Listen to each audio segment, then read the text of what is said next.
15 तारीख सोमवार का अवसर, एकादशी तिथि विद्यमान हो गई है इस दिन, और ये एकादशी सफला एकादशी के नाम से जानी जाती है। पौष की कृष्ण पक्ष की एकादशी सफला एकादशी सफलता को देने वाली है। पद्म पुराण के अनुसार से सफलता जीवन में लाने का योग इसी दिन बनता है। उस दिन खास तौर पे उपाय कर लें तो आपकी राशि के दृष्टिकोण से धन योग बनकर तैयार हो गया है। इस दिन सूर्य भी परिवर्तन की तरफ जा रहा है, लेकिन वो सुबह करीब करीब 4 बजे के आसपास बदलेंगे। ये भी आपके लिए बहुत इंपॉर्टेंट योग लेकर आ रहा है।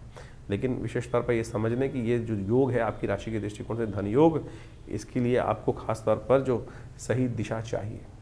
आपकी राशि में योग कहाँ से धन योग बनेगा वो भी समझ लीजिए। मेहनत से, सही दिशा में चलने से। दिशा बिल्कुल ठीक है, चलने का प्रयास कीजिए।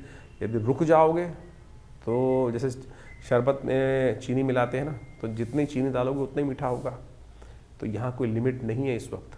चलते रहोगे, 10 कदम चलोगे तो 10 सफलताएं, 20 कदम चलोगे तो 20 सफलताएं, 30 कदम चलोगे तो 30 सफलता।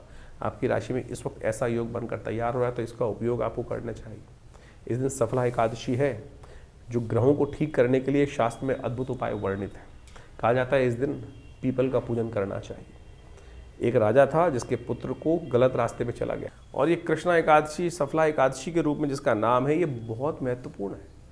और समझे ये बेसिकली क्या है, इस कॉन्सेप्ट क्या, कहानियां कहीं ना कहीं मिलती हैं शास्त्र के दृष्टिकोण से। उस कहानी को यदि हम समझें, पद्म पुराण के में एक आख्यान मिलता है। पद्म पुराण के अनुसार से कहा जाता है कि प्राचीन काल में चंपावत नाम का एक क्षेत्र था, और चंपावत क्षेत्र के अंदर एक बहुत प्रख्यात राजा था।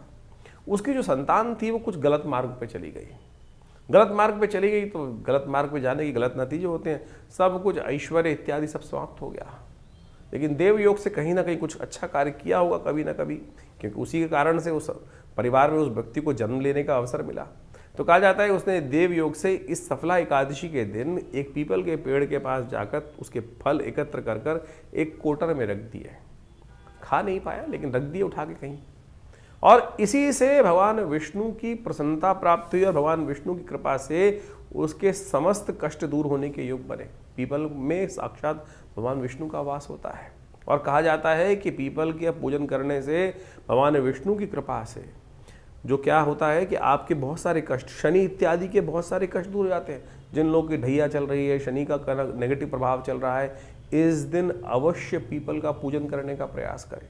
पीपल का सब पूरा षोडशोपचार पूजन, उनकी प्रदक्षिणा, उनके समक्ष जाकर जो भी होता है केला इत्यादि समर्पित करने का प्रयास करें। जिस प्रकार से भी पूजन, बैठ के पूजन करें, थोड़ी देर उनकी छाया में बैठ के पूजन करने का प्रयास करें।